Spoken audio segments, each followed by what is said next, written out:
Y mucho pueblo hoy en día es llevado cautivo precisamente por la falta de conocimiento.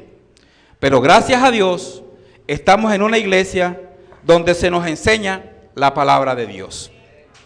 Estudiamos 4 cultos. ¿Quién se acuerda? La idolatría, dulia, hiperdulia y la latría. Pero hicimos el énfasis ¿en cuál? En la hiperdulia, ¿cierto? ¿Qué es la hiperdulia? Es la adoración que se le rinde a la Virgen María. Esa es la palabra técnica que utiliza la Iglesia Católica Romana para la adoración a la Virgen María. Cuando usted escuche hiperdulia, ya sabe de qué le están hablando. Amén. Pero nosotros somos aquí cristianos. Amén. Predicamos a Cristo. Gloria al Señor. Quiero que vayamos al libro de Primera de Timoteo, capítulo 4, versículo 16. Timoteo. ¿Hay alguna persona que no tenga Biblia? Los hermanos servidores nos colaboran. Por acá el joven no tiene Biblia. ¿Quién más? Que alce su mano que no tenga Biblia. Una sola. Para acá, para el joven de suéter negro. Gloria al Señor. Primera carta de Timoteo. Capítulo 4, versículo 16. Primera de Timoteo está antes de segunda de Timoteo. Y está después de segunda de Tesalonicense. Amén. ¿La tenemos? Leemos la palabra del Señor en el nombre del Padre, del Hijo y de su Santo Espíritu. Capítulo 4, versículo 16. Dice el apóstol Pablo: ten cuidado de ti mismo y de la doctrina. Persiste en ello, pues haciendo esto te salvarás a ti mismo y a los que te oyeren. Palabra fiel y digna de ser recibida por todo. Puede tomar asiento, hermano.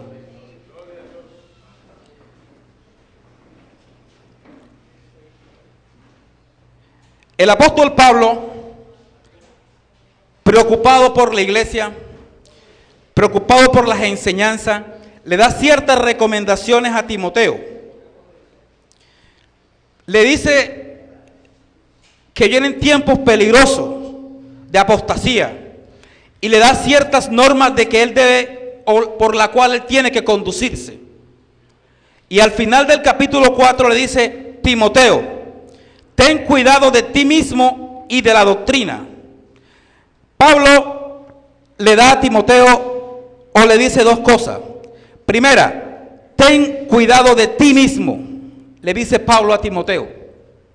¿Por qué? Ten cuidado de ti mismo. Porque cuando nosotros no tenemos cuidado de nosotros mismos, estamos en un grave peligro. La Biblia dice: de la abundancia del corazón. ¿Están los cristianos evangélicos aquí? De la abundancia del corazón abra la boca. Dice: sobre toda cosa guardada, guarda tu corazón, porque de él mana la vida. ¿De dónde vienen los pleitos, los homicidios, las fornicaciones, los adulterios? Del corazón. Pablo está diciendo: Timoteo, guarda tu corazón. Y en esta noche Dios nos está diciendo a nosotros, hermanos, hijos, guarda tu corazón. Parece que no entendieron. Guarda tu corazón, hermano, porque de él mana la vida. El apóstol Pablo conocía perfectamente el Antiguo Testamento. Conocía el libro de Génesis, conocía el libro de Éxodo, Levítico, Número, Deuteronomio, conocía hasta Zacarías. Y le dice a Timoteo: Timoteo, cuida tu corazón. ¿Por qué? Timoteo, cuida tu corazón, porque Eva no cuidó su corazón. Y Satanás llegó a la vida de ella y le dijo: Lo que pasa es que Dios no quiere que tú seas como Él. Y enseguida le vino a Eva ese pensamiento. Es que Dios no quiere que yo sea como Él. ¿Por qué? Dios hizo la tierra, Dios hizo los mares, Dios hizo a Adán, Dios me hizo a mí. Dios hizo todo lo que está en la tierra. O sea que si yo soy como Dios, yo voy a tener la capacidad de hacer lo que Dios hizo. Y eso llegó al corazón de Eva y dañó a Eva. Entonces, como dañó a Eva, Eva dañó a Adán, y a través del pecado de Adán y Eva, toda la humanidad quedó en pecado. ¿Por qué? Porque no cuidó su corazón. El apóstol Pablo sabía que Caín había matado a Abel. ¿Por qué? Porque la ofrenda que Caín le dio a Dios no era la que Dios le estaba pidiendo. Y le dijo: Timoteo, Caín no cuidó su corazón. Usías no cuidó su corazón. Estamos aquí, iglesia. Dice la Biblia que Dios utilizaba a Usías. La Biblia enseña que eran ingenieros. El mejor ejército lo tenía Usías. Y todo lo que hacía Usías prosperaba. Y hay mucha gente que Dios la bendice y todo lo que hacen prospera. Pero cuida tu corazón. Dios te ha bendecido, te está bendiciendo y te va a bendecir más. Pero cuidado, hermano. Por eso se lo dije. Esto es para usted. Cuide su corazón. Cuide su corazón. El pastor y la pastora dijeron esta mañana que usted iba a hablar del arrebatamiento de la iglesia, hermano Orlando. ¿Y a dónde viene todo esto? ¿Por qué usted está diciéndonos algo que no le vemos ni cabeza ni cola en cuanto a lo que arrebatamiento tiene que ver? Cuida tu corazón y cuida la doctrina. Amén. Fue lo que Pablo le dijo a Timoteo. Ten cuidado de ti mismo y ten cuidado de la doctrina. Persiste en cuidarte a ti mismo. Persiste en la doctrina de Cristo. Pues haciendo esto te salvarás a ti mismo y a los que te oyeren. Bendito sea el nombre del Señor. Hay personas que Dios, ministerialmente hablando, las ha levantado de una manera muy poderosa. Y todo apóstata y todo predicador que hoy en día usted lo escucha predicar, algún día predicó la palabra de Dios. Algún día predicó la sana doctrina. Pero ¿qué pasó? No cuidó su corazón. Y cuando no cuidamos el corazón, cuando nos creemos Dios, cuando Dios nos utiliza en la predicación de la palabra, cuando vamos a las casas y colocamos la mano sobre los enfermos y ellos son sanados, cuando vamos al del borracho, donde el adúltero, donde la prostituta y le predicamos y el mensaje llega y salen de esa vida, eso muchas veces infla al cristiano. Y ahí viene el problema. No cuida su corazón. Y creen que lo que ha pasado ha sido por su poder. ¿Por qué dice eso, hermano? Porque yo he escuchado que pastores, evangelistas, que cobran el mensaje. Yo voy a predicar allá donde me invitaron, pero vale tanto. Y si quieren milagro, les vale tanto. Como si la manifestación del poder de Dios fuera algo de ellos. Eso es de Dios, hermano. Yo no sé si usted me está entendiendo a dónde yo lo quiero llevar. Si no cuidas tu corazón, estás en un grave peligro. Y los predicadores que hoy en día se han levantado o que hoy en día están predicando un mensaje contrario al de la palabra de Dios, un día predicaron la sana doctrina, pero no cuidaron su corazón. Denle un aplauso a Dios.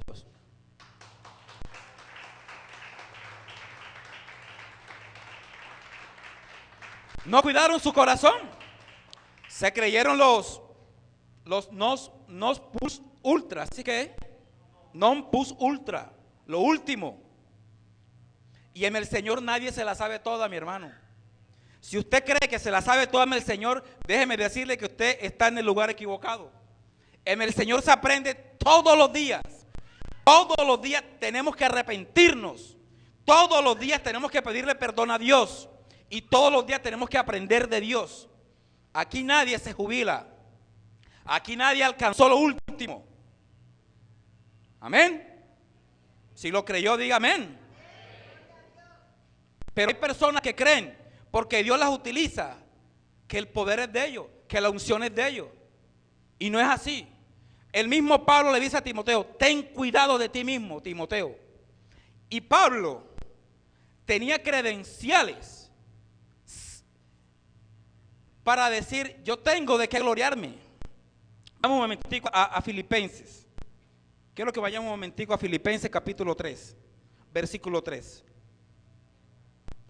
Filipenses 3:3.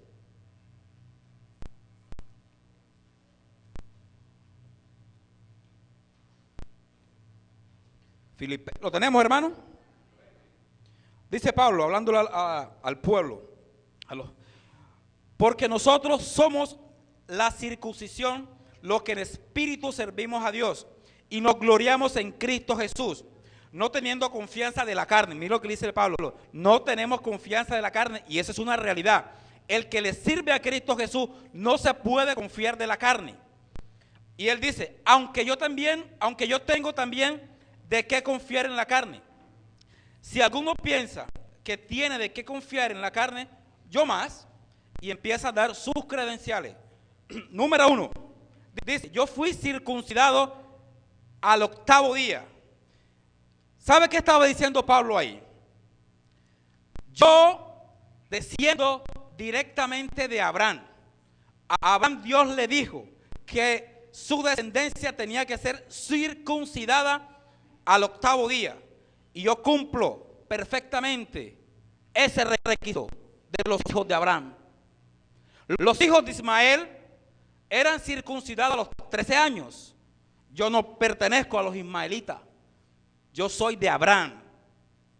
Los prosélitos eran circuncidados cuando se convertían. ¿Qué es un prosélito? Un prosélito era una persona que no era descendencia judía, que era un gentil, pero escuchaba la enseñanza judía y abrazaba esa fe y se pasaba para la religión judía. Eso era llamado un prosélito. Entonces el prosélito tenía que circuncidarse a edad que se convirtiera al judaísmo. O sea que si se convertía a los 30 años se tenía que circuncidar. Y Pablo dice, yo al 8º día, como lo manda Dios. Después dice, circuncidado al 8º día.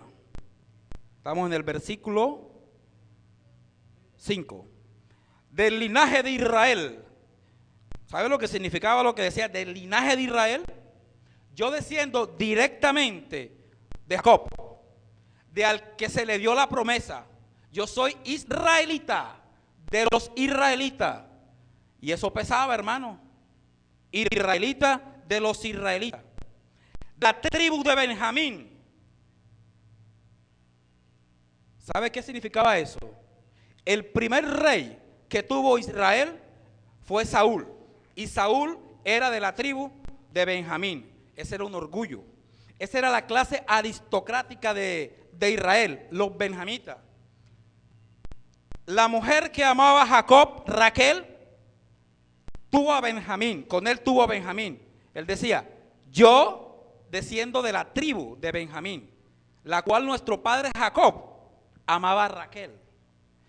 Benjamín fue el único de los patriarcas que nació en la tierra prometida. ¿Se está dando cuenta de lo que Pablo está diciendo? Yo tengo de qué gloriarme. De la tribu de israelita, de la tribu de Benjamín, hebreo de hebreos. Eso es ser diferente a israelita. ¿Por qué? Cuando el pueblo de Israel fue disperso, ellos abrazaban las culturas de las otras tierras, pero nunca perdían su fe. Su fe siempre fue la misma. Pero hay algo que sí perdían el lenguaje hebreo lo perdían. Y él decía, yo hablo hebreo. ¿Se está dando cuenta? Pablo tenía suficientes razones para decir, yo tengo de qué picármelas. Yo tengo con qué picármelas. En cuanto a la ley, soy fariseo. ¿Quién eran los fariseos? Era el grupo religioso más extremista en cuanto a la ley. Guardaba la ley al 100%, se dedicaba 100% era a guardar la ley. Fariseos significa separados. Ellos andaban separados y cumpliendo la ley 100%. Yo soy israelita, hebreo de los hebreos, de la tribu de Benjamín, circuncidado al octavo día. El último que dijimos fue, según la ley, soy fariseo. En cuanto al celo, perseguidor de la iglesia. En cuanto a la justicia que es en la ley, irreprensible. Pero mira lo que dice Pablo. Pero cuantas cosas eran para mí ganancias, para él, estas cosas eran ganancias. Él decía, todo lo que tengo me da ganancia. Las he estimado como pérdida por amor de Cristo.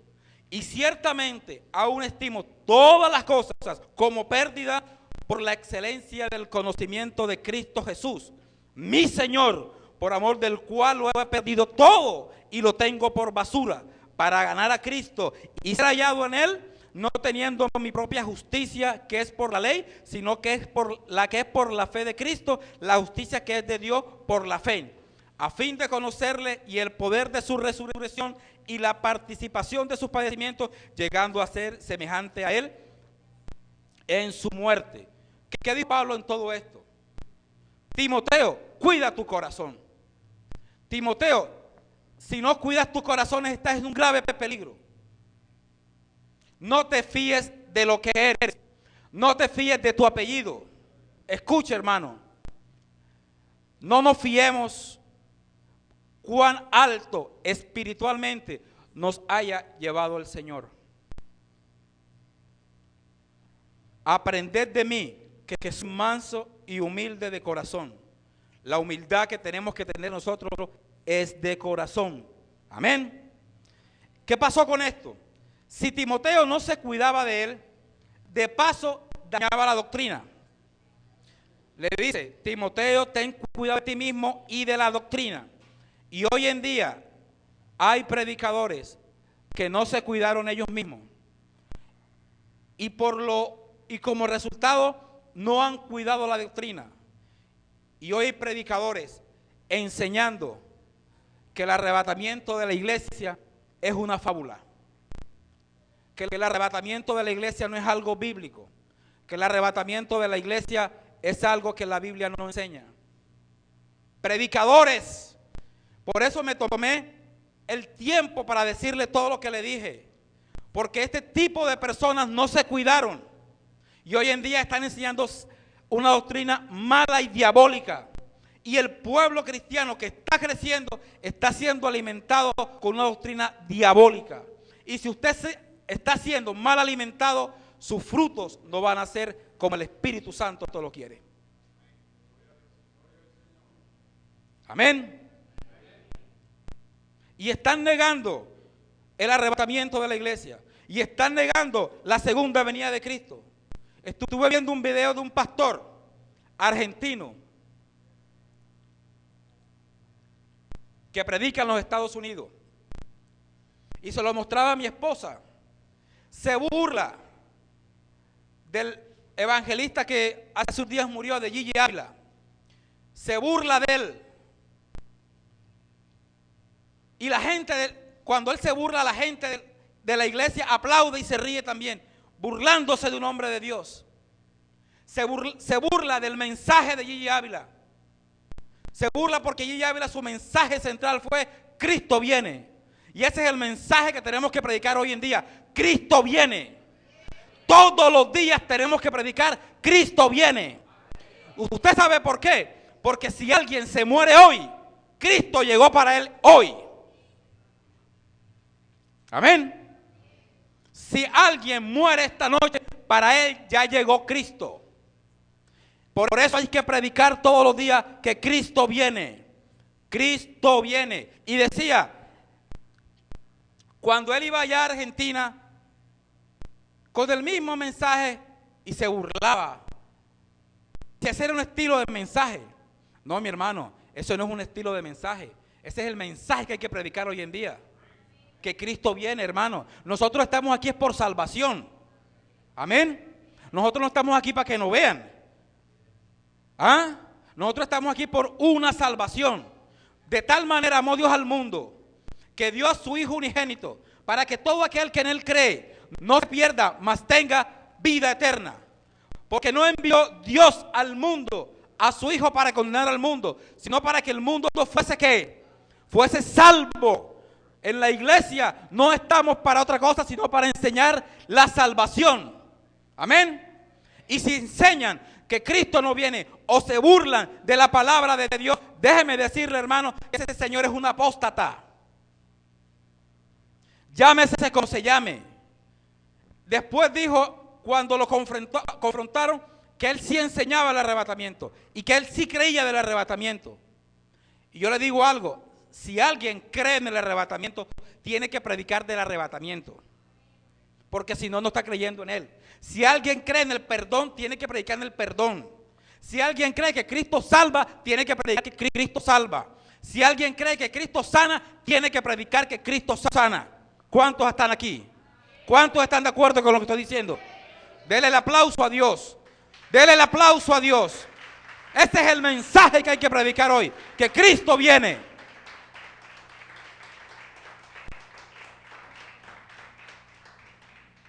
Apenas estamos en la introducción. La vez pasada creo que el mensaje duró casi 1:30, 2 horas. Esta vez no. Este es más cortico. Pero nos gozamos el domingo pasado, ¿cierto, hermano? Gloria al Señor. La Biblia enseña que habrá un periodo literal de 1000 años de Cristo aquí en la tierra. Lo que se conoce como el milenio. Amén. ¿Dónde está eso, hermano Orlando? Ya que usted me pregunta, yo le voy a contestar. Váyase al libro de Apocalipsis, capítulo 20. Apocalipsis es el último libro de la Sagrada Escritura. 20. ¿Lo tenemos? Dice la palabra: vi a un ángel que descendía del cielo con la llave del abismo y una gran cadena en la mano, y prendió al dragón, la serpiente antigua, que es el diablo y Satanás. Hay gente que no le gusta que hablen del diablo, pero la Biblia habla del diablo. Y el diablo es real.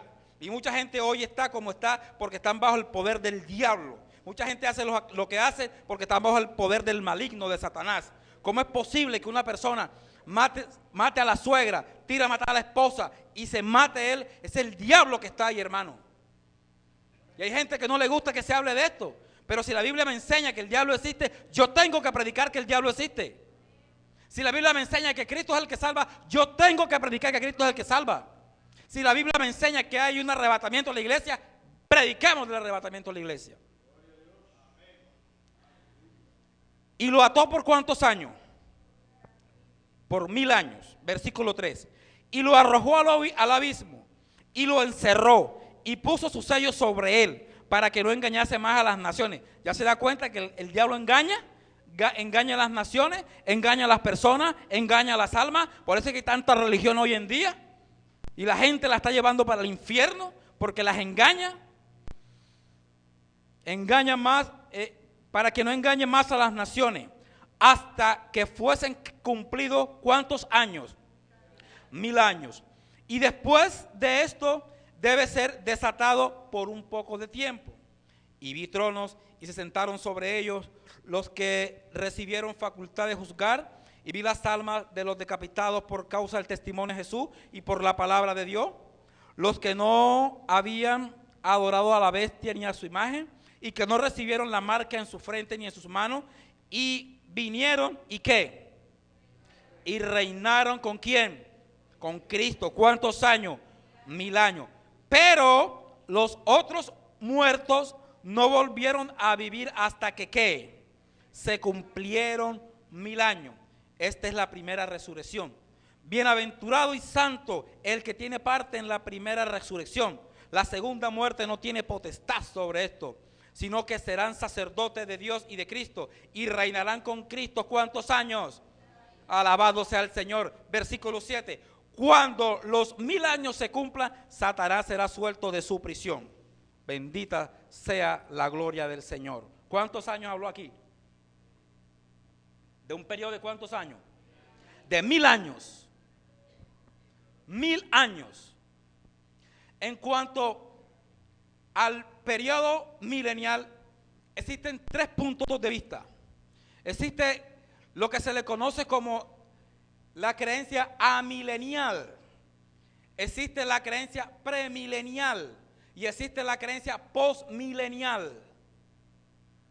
Voy a repetir, existe la creencia amilenial, existe la creencia premilenial y existe la creencia postmilenial. Definamos.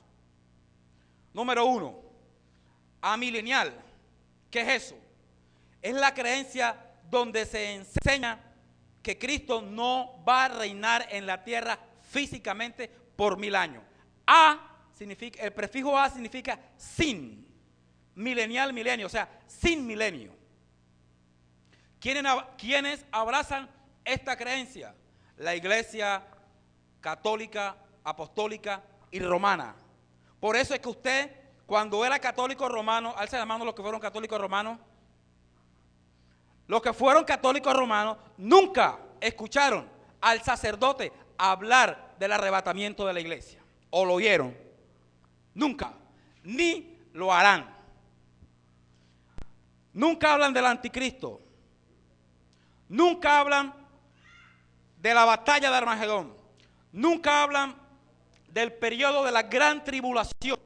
¿Por qué? Porque ellos enseñan, esta creencia enseña que los 1000 años que habla la palabra de Dios no son 1000 años literales, sino son 1000 años espirituales.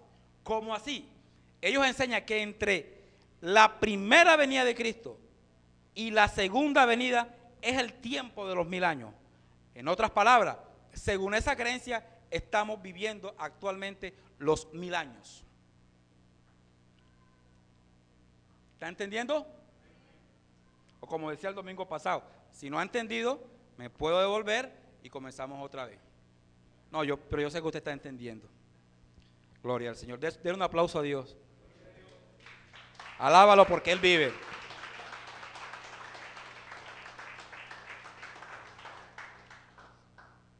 No habrá tribulación, no habrá anticristo, no habrá arrebatamiento de la iglesia. Estamos viviendo una edad de oro. ¿Por qué? Porque es que le conviene esa teoría. Le conviene esa teoría. ¿Por qué es usted, hermano Orlando? Porque dice que le conviene. Más adelante le digo. Segundo punto de vista, le dije que eran 3, ¿cierto? Primero, ¿cuál es? Amilenial. Segundo, premilenial. ¿Cuál es este? Este es el punto de vista que enseña que la iglesia o que Cristo va a reinar en la tierra por 1000 años. Pero literalmente. Amén. Enseña que Cristo, que va a haber un arrebatamiento de la iglesia. Este sistema enseña que habrá un pueblo que se irá con el Señor. Este sistema enseña, el premilenial enseña que habrá una gran tribulación, que habrá el anticristo, que Cristo reinará por 1000 años en la tierra, en su trono allá en Jerusalén, con la iglesia también. Ese es el sistema que abrazamos nosotros. Ya les explico algo. ¿Y el tercero cuál es? ¿El qué? Postmilenial. ¿Cuál es este sistema? Este sistema enseña que los 1000 años tampoco son literales, sino como el primero, que va desde la primera venida del Señor hasta la segunda. O sea, llevan ese mismo enfoque. Y enseñan que la iglesia se va a encargar en este periodo de predicar el evangelio por todas las naciones. Enseña que la ciencia aumentaría. Enseña que el hombre será capaz de establecer el reino de Dios aquí en la tierra. Enseña que la moralidad irá de mejor en mejor. Enseña que la pobreza bajará. Enseña que las naciones se unirán. Primera y Segunda Guerra Mundial destruyeron básicamente todo este sistema. Prácticamente ya nadie lo cree, el postmilenial, porque nosotros sabemos que vamos de mal en peor. Amén. Nación contra nación, reino contra reino. Se multiplicará la maldad, como les dijo ahorita lo que leí, que un varón mató a la suegra, tiró a matar a la esposa, quedó herida y después se suicidó él. O sea, esa teoría cae por su propio peso. Amén. ¿Cuál de los tres usted considera que es el más acertado? Amén, gloria a Dios, yo también el premilenial. ¿Pero por qué? Número uno, porque este sistema toma las enseñanzas bíblicas y toma todos los hechos escatológicos literalmente. Quiere decir, la Biblia en el Antiguo Testamento enseñaba que una virgen, escuche bien, iba a concebir un bebé, virgen. ¿Se cumplió literalmente? Literalmente, hermano. La Biblia enseñaba que venía el Mesías y que iba a morir de una manera horrible que Isaías dice que era irreconocible. ¿Se cumplió literalmente? Amén. Y todas las profecías mesiánicas se cumplieron al pie de la letra, de acuerdo como estaba dicho en el Antiguo Testamento.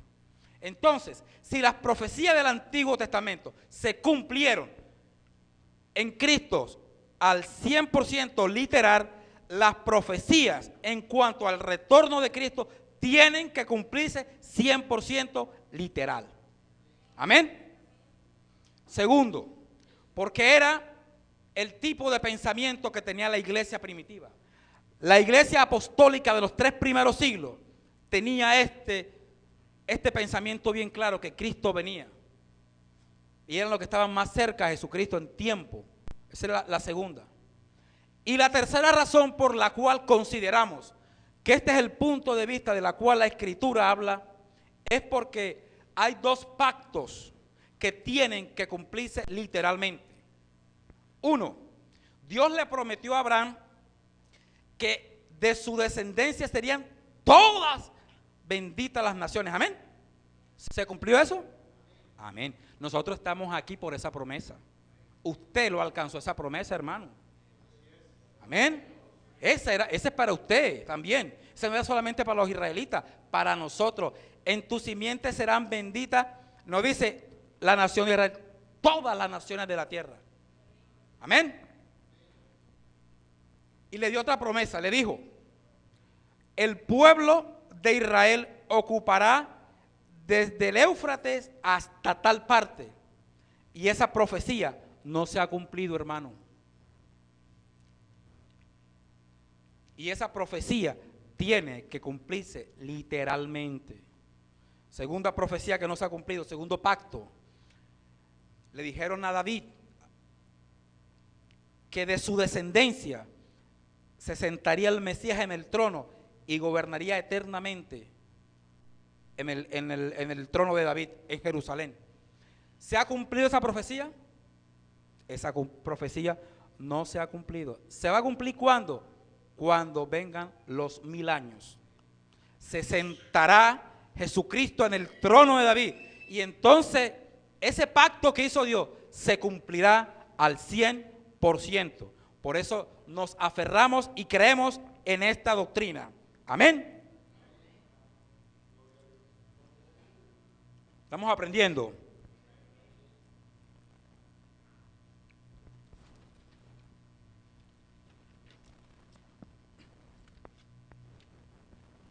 Escatológicamente hablando, ¿hay alguien que no sabe qué es la palabra escatología? Alce la mano el que de pronto no sepa qué es escatología. 1, 2, 3, 4. La escatología es el estudio de los eventos futuros. Amén. Cuando usted escucha hablar de, no, esta es una profecía escatológica, es algo que en el futuro va a pasar. Escatológicamente hablando, hay varias profecías que tienen que cumplirse. La primera es el arrebatamiento de la iglesia. La gran tribulación. La segunda venida de Cristo. La batalla de Armagedón. Los 1000 años de Cristo en la tierra. Esas profecías tienen que cumplirse.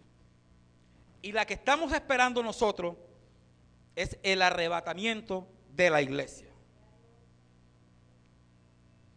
El arrebatamiento de la iglesia no es para todo mundo. El arrebatamiento de la iglesia es para la iglesia. Gloria a Dios, hermano Fabián. ¿Qué es el arrebatamiento? El arrebatamiento es en el momento en que Jesús de Nazaret desciende del cielo y llama a los suyos, a la iglesia, al encuentro con Él. Y así estaremos con Él por la eternidad. Ese es el arrebatamiento de la iglesia. ¿Qué es la iglesia? La iglesia no es un club social, como hay muchas personas que tienen a la iglesia como un club social. Vienen a la iglesia a conocer personas. Vienen a la iglesia a conocer, a buscar novios, a buscar novia. Vienen a la iglesia a pasar un rato chévere. Vamos a la iglesia ahí para que se nos vaya el domingo. Entonces, cuando están aquí y el mensaje es largo, ¿cuándo se acaba este culto? La iglesia no es eso, hermano. La iglesia no es eso. ¿Qué es la iglesia? La iglesia tampoco es estas 4 paredes específicas. Eso no es la iglesia. ¿Qué es la iglesia del Señor? La iglesia del Señor son todas aquellas personas que han aceptado a Jesús como su Señor y su único Salvador. Han lavado su sangre, han lavado sus pecados con la sangre del Cordero, se han arrepentido de todos sus pecados, se han apartado del mundo para Dios y mantienen una vida santa. Esa es la iglesia del Señor. ¿Cuántos de están aquí son la iglesia del Señor? Entonces, si el arrebatamiento es cuando Cristo venga por su iglesia, y la iglesia es aquellas personas que han sido lavadas por la sangre de Jesucristo, ¿quiénes serán arrebatados? La iglesia.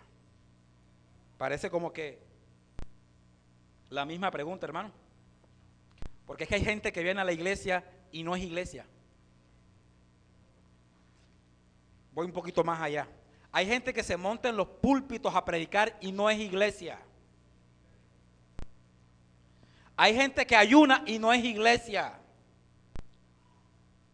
Hay gente que profetiza y no es iglesia. ¿Estamos aquí? La iglesia es santa y sin mancha. Voy a repetir, la iglesia es santa y sin mancha. Y es la única que va a ser arrebatada. La Biblia dice, sin santidad nadie verá al Señor. ¿Quién subirá al monte de Jehová? Los limpios de mano y puros de corazón. Dice la Biblia, apártese de iniquidad todo aquel que invoque el nombre de Cristo. Y si usted invoca el nombre de Cristo, tiene que apartarse de iniquidad. Gloria al Señor. Pero la Biblia enseña, hermano Orlando, el arrebatamiento. Claro, hermano. Juan 14. Juan capítulo 14. El Evangelio según San Juan. Hay 4 evangelios. Mateo, Marcos, Lucas y Juan. Los 3 primeros son llamados los evangelios sinópticos. porque entre ellos hacen una sinosis y son muy parecidas. El diferente es Juan. Juan capítulo 14. En el versículo 13, en el capítulo 13, Jesús le dice a Pedro que él tenía que irse. Y Pedro le dijo, y no le podían seguir ahora. Y Pedro le pregunta que por qué. Él dijo que todavía no era el tiempo, entonces lo vio preocupado. El capítulo 14 le dice, Jesús le dice a los discípulos, escuche, 14:1, le dice, no se turbe vuestro corazón. ¿Creer en quién? ¿Creed también en quién? Para los testigos contra Jehová, este es un versículo que a mí me enseña que Jesucristo está en el mismo nivel del Padre. Creer en Dios, creed también en mí. En la casa de mi Padre, ¿cuántas moradas hay? Muchas moradas hay. Ahí está la morada de la hermana Catalina, está la morada del hermano Beri, está la morada del hermano Orlando, está la morada suya, diga, está mi morada. Dice, si así no fuera, yo los hubiera dicho. Voy pues a preparar lugar para vosotros. ¿Dónde está Cristo en este momento? Preparando el lugar para nosotros. Y dice, y si me fuere, se fue, y os prepararé el lugar, lo está preparando, vendré otra vez, aleluya, y os tomaré a mí mismo, para que donde yo estoy, vosotros también estéis. Gloria al Señor. Jesucristo está preparando el lugar para la iglesia, para los suyos, para los que se van en el arrebatamiento de la iglesia. Pero ¿cómo? ¿De qué manera lo está preparando? Escuche, look at me. Míreme, mi hermano, look at me.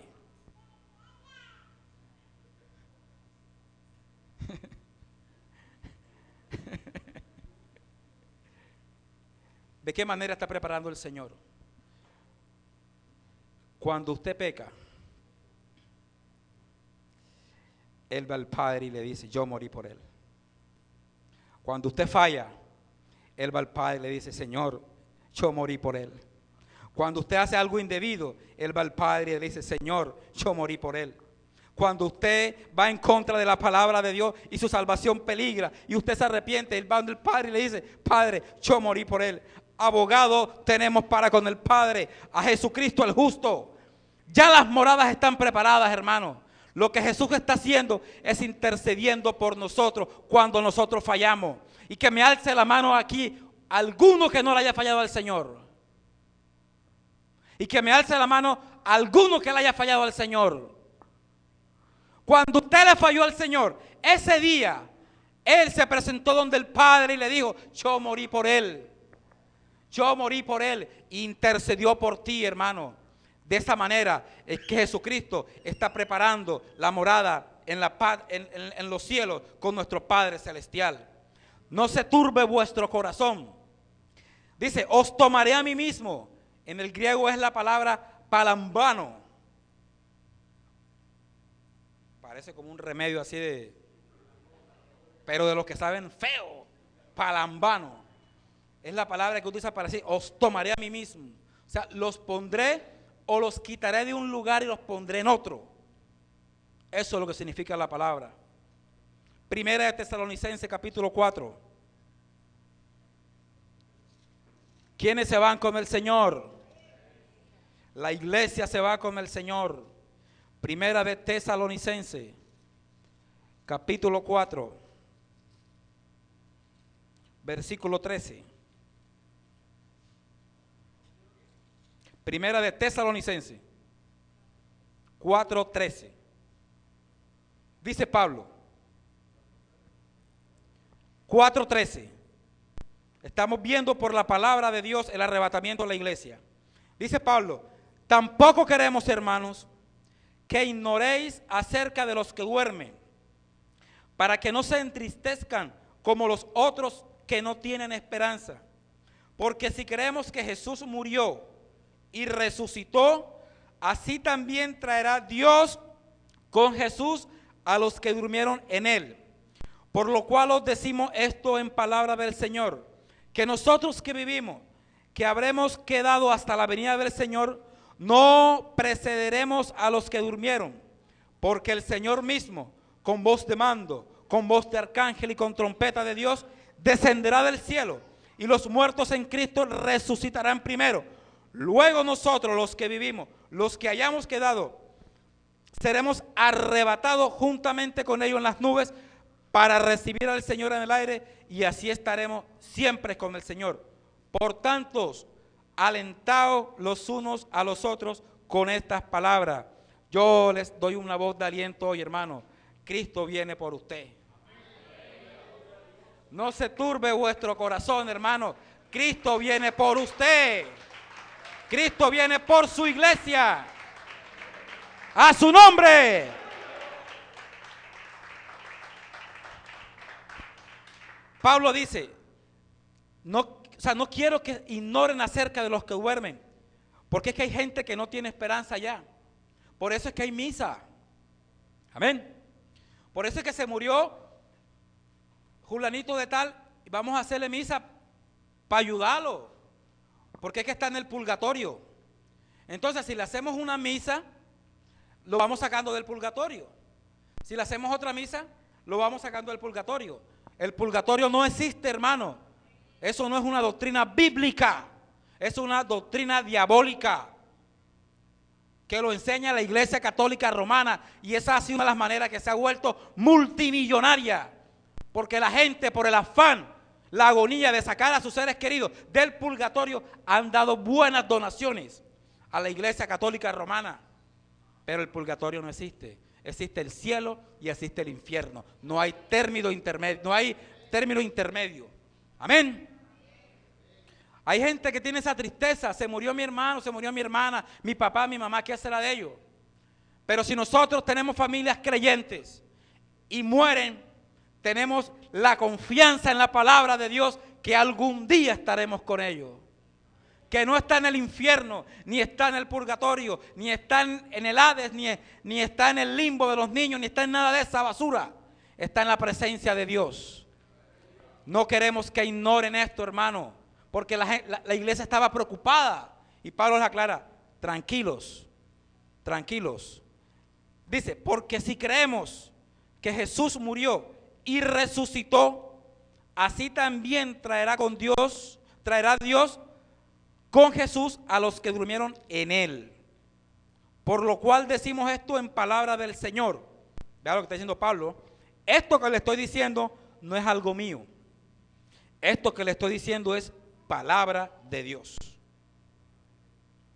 Amén. Que nosotros que vivimos, que habremos quedado hasta la venida del Señor, no precederemos a los que duermen. O sea, Pablo está diciendo, hermanos, vea la confianza que tenía Pablo en que Cristo venía de pronto en su época. O sea, yo no sé si me está entendiendo, es que yo voy muy rápido. Pero Pablo tenía tanta confianza que Cristo venía, que él decía que nosotros los que quedemos, y por eso es que yo digo, nosotros los que quedemos, los que habremos quedado. Amén. Porque Cristo viene en cualquier momento. No predeceremos a los que durmieron. Quiere decir que cuando suene la trompeta, taratatán, taratatán, taratatán, los muertos en Cristo serán los primeros que se van a levantar. Y ahí se va a levantar, como lo expliqué el domingo pasado, María, la madre de Jesús. María no está intercediendo en ninguna parte por nada. María está esperando el arrebatamiento de la iglesia. ¿Qué personas se van a levantar que estén muertas? Desde el día de Pentecostés, cuando nace la iglesia, hasta cuando venga Cristo y hayan muerto, ahí todo ese grupo de personas es la que se va a levantar. No se va a levantar Abraham, no se va a levantar Isaac, no se va a levantar Jacob, no se va a levantar Samuel, no se va a levantar Isaías. Ellos viene su tiempo cuando Dios los levante. Y en otra clase les enseñaré eso. Pero en esta primera, los que se van a levantar en la primera resurrección son los muertos en Cristo. Amén. Los muertos en Cristo. 16.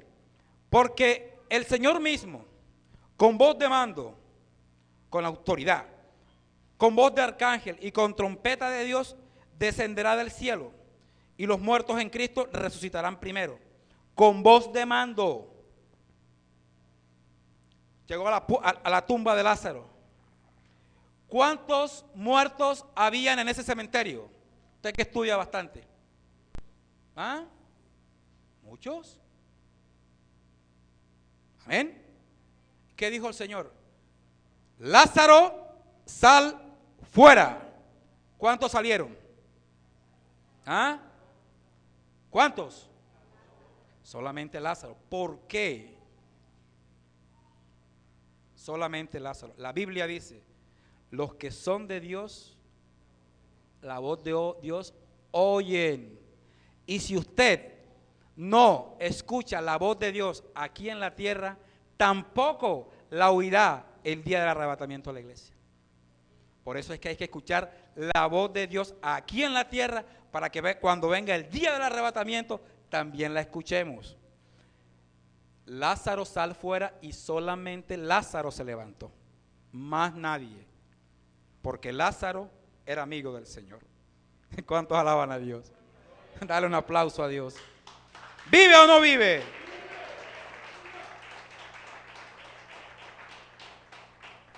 Primera de Corintios. Ya estamos terminando, hermano. Capítulo 15. Primera de Corintios, capítulo 15. Versículo 51. La misma línea de pensamiento del arrebatamiento de la iglesia. Dice Pablo, ¿lo tenemos? Primera de Corintios, ¿quién no lo tiene? Primera de los Corintios. Primera de Corintios está antes de Segunda de Corintios.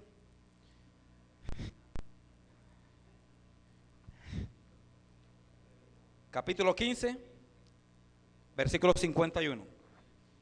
Dice Pablo, he aquí os digo un misterio. Un misterio no es algo oscuro, oculto, así. No, cuando Pablo habla de un misterio, está hablando algo que no se había revelado antes.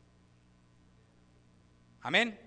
Cuando Pablo habla de misterio, o digo un misterio, está diciendo algo que antes no se había revelado. Dice, he aquí os digo un misterio. No todos dormiremos, pero ¿todos qué? ¿Cuáles todos? ¿Cómo dice, varón? La iglesia, ¿y quién más? No todos dormiremos, pero todos seremos transformados. Ese todos. Quiero que dejar algo claro. Las cartas que escribió el apóstol Pablo eran para la iglesia. Existen tres grupos de personas: la iglesia, el pueblo judío y el pueblo gentil. El pueblo judío es aquel pueblo que desciende directamente de la línea de Israel, los judíos de sangre. Ese es un pueblo. Y muchas veces la Biblia le habla única y exclusivamente a ellos. Existe otro pueblo, que es el pueblo gentil. El pueblo gentil es aquel pueblo que no es judío. Listo, ya.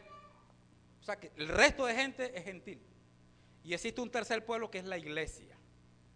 Y la iglesia está conformada tanto por judíos y gentiles que hayan aceptado a Cristo como su Señor y como su Salvador. Entonces, Pablo, cuando habla en sus cartas, les habla a la iglesia y dice a la iglesia, les digo a la iglesia, no todos dormiremos, pero todos seremos transformados. ¿Cuáles son todos? Los que estemos vivos y los que estén muertos en Cristo Jesús. Amén. Tanto los vivos que estemos como los que durmieron en Cristo.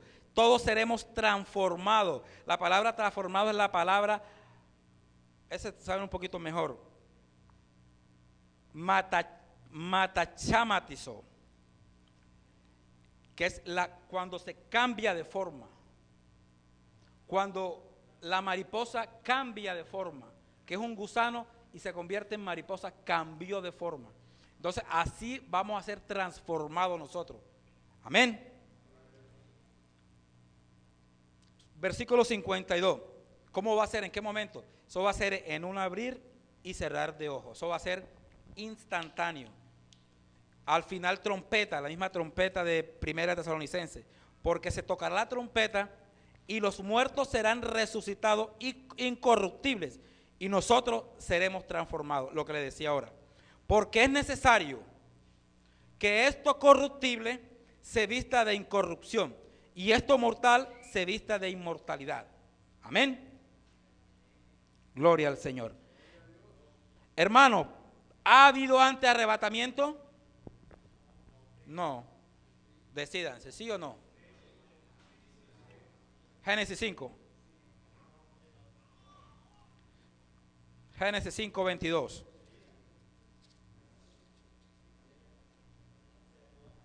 Primer libro de la Biblia. Génesis.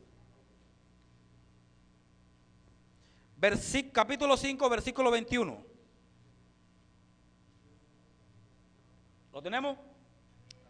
Dice la palabra: vivió Enoc 65 años y engendró a Matusalén.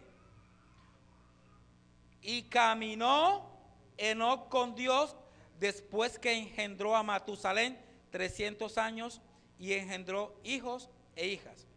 Y fueron todos los días de Enoc 365 años. Caminó pues Enoc con Dios y desapareció porque le llevó ¿quién? Primer arrebatamiento de la iglesia. Primer arrebatamiento que hubo. Enoc. Enoc fue arrebatado.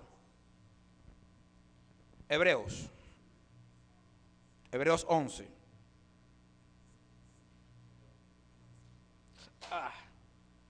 Vamos a ver, hágame el favor. Hebreos 11. 11:5. ¿Lo tenemos? Dice la palabra: por la fe Enoc fue traspuesto para no ver muerte, y no fue hallado porque lo traspuso Dios. Y antes que fuese traspuesto, tuvo testimonio de haber agradado ¿a quién? A Dios. Ok. Segunda de Reyes. Vamos a traer otro poquito. Segunda de Reyes, capítulo 2.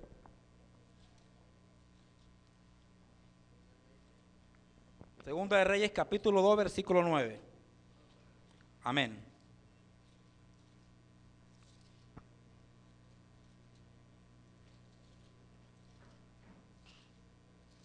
¿Lo tenemos? Segunda de Reyes 2, 2:9. Cuando había pasado,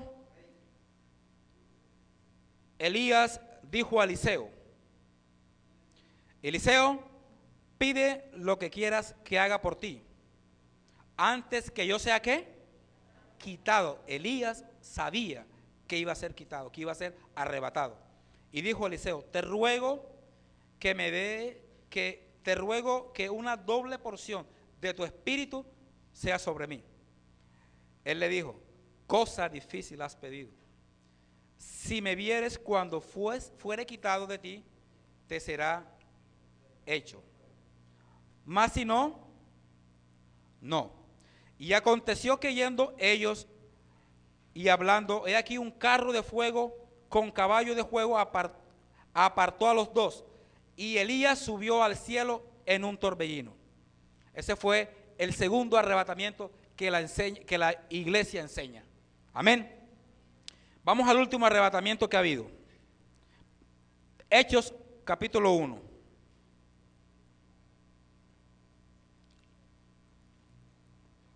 Ese fue el último texto que utilizamos en la clase anterior. Amén. Hechos capítulo 1, versículo 6. Entonces los que se habían reunido le preguntaron diciendo: Señor, ¿restaurarás el reino a Israel en este tiempo?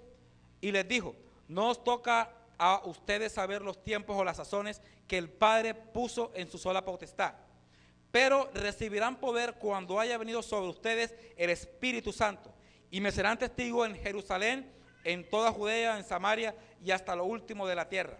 Y habiendo dicho estas cosas, viéndolo ellos, fue alzado, y le recibió una nube que le ocultó sus ojos.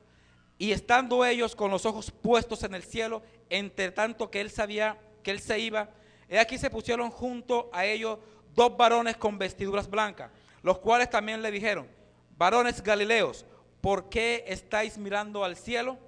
Este mismo Jesús que ha sido tomado de vosotros al cielo, ¿qué? Así vendrá como le habéis visto ir al cielo. De la misma manera que él fue tomado, así mismo vendrá. Cierro la enseñanza con esto, hermano.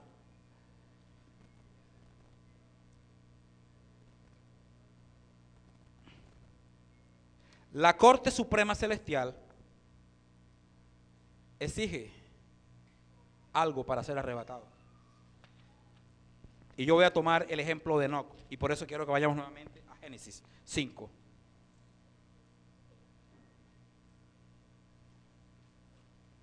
Génesis 5. Los mismos versículos vamos a leer. Y vivió Enoc 65 años y engendró a Matusalén. Versículo 22, ¿quién lo lee? Y caminó Enoc con Dios después que engendró a Matusalén. ¿Qué hizo Enoc? ¿Y engendró a quién? ¿Cuál fue la persona que vivió más según la Biblia? Y engendró hijos e hijas. Y fueron todos los días de Enoc 365 años. Versículo 24, ¿quién lo lee? ¿Caminó quién? Pues Enoc con Dios. Y desapareció, ¿por qué? Para caminar, para ser arrebatado, hay que caminar con Dios.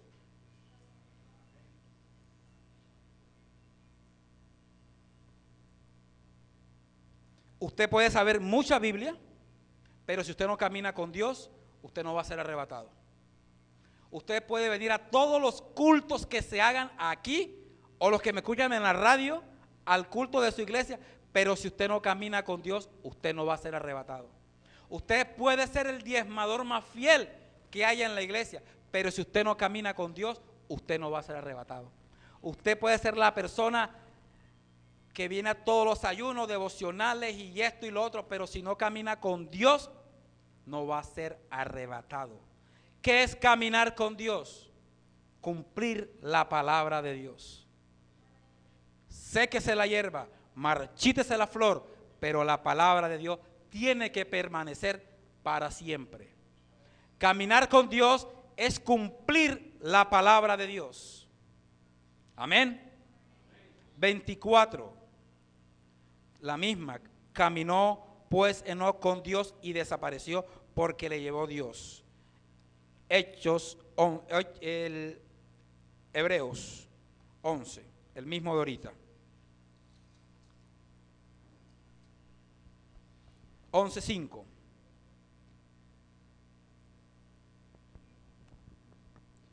Por la fe, Enoc fue traspuesto.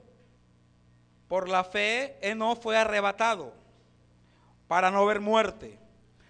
La gente dice que lo más seguro que tenemos las personas es ¿qué? Es la muerte. Pero yo le voy a decir algo bíblico. Hay muchas personas que de pronto no, pero es bíblico. Hay personas que nunca van a morir. Hay personas que van a morir una vez. Y hay personas que van a morir 2 veces.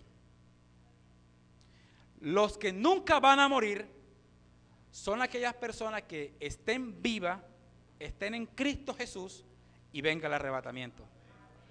No vieron muerte. Y yo creo, hermano, que estamos en una generación que posiblemente muchos de nosotros no va a haber muerte. muchas señales de la segunda venida de Cristo se han dado a cabalidad. Y ojalá seamos nosotros, hermanos, que nunca veamos muerte. Existen los que van a morir una vez. Esos son los cristianos que mueren en Cristo y cuando venga el arrebatamiento se van con el Señor. Amén. Y van a haber unos que van a morir 2 veces. Son los pecadores, los adúlteros, los fornicarios, los idólatras, los borrachos, los homicidas, los patricidas, los violadores, los que predican toda clase de inmundicia. 2 veces van a morir.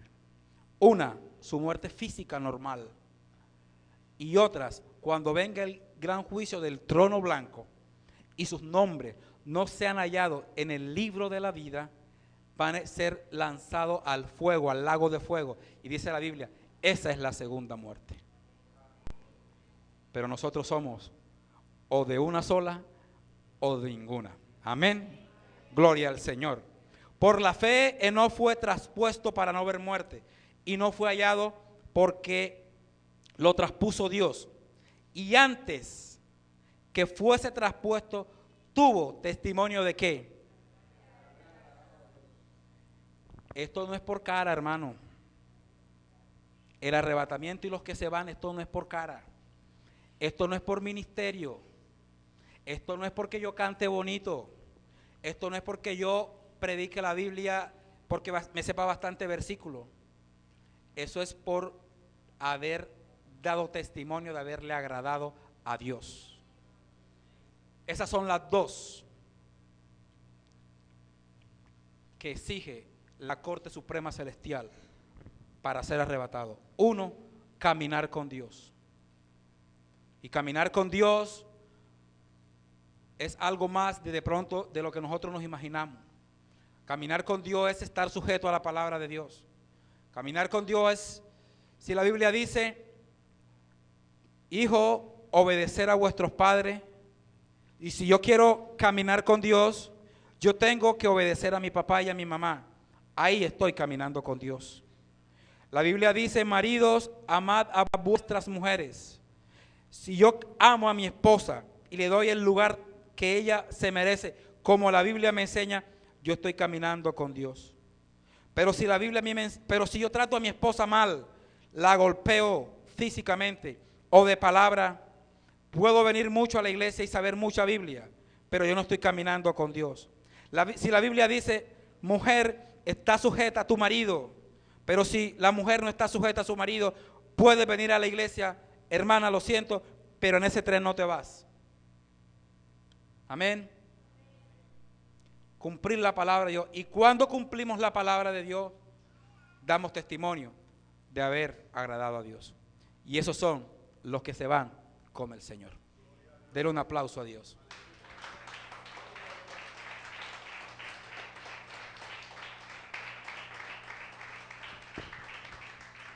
Esto no es una fábula, hermano. Esto es palabra de Dios.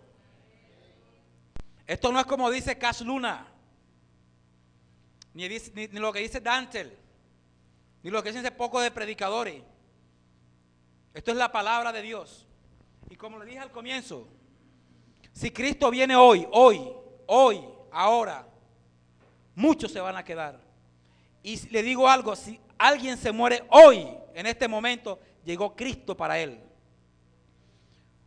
Los exhorto, hermano, a que prediquen que Cristo viene.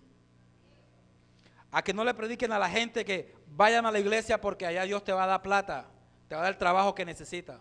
Díganle, predíquenle que Cristo viene. Que Cristo viene. Y si no estás inscrito en el libro de la vida, no te vas con el Señor. Que Dios les bendiga y que Dios les guarde. Déselo, hermano, y se lo va a dar el Señor.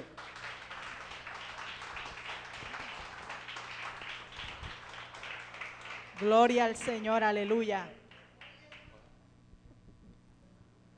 Gloria a Dios. ¿Cuántos se quieren ir con Él? Amén, aleluya. Hay una alabanza que dice, me voy con Él, amén. Gloria a Dios, pero como nos enseñaba nuestro hermano Orlando,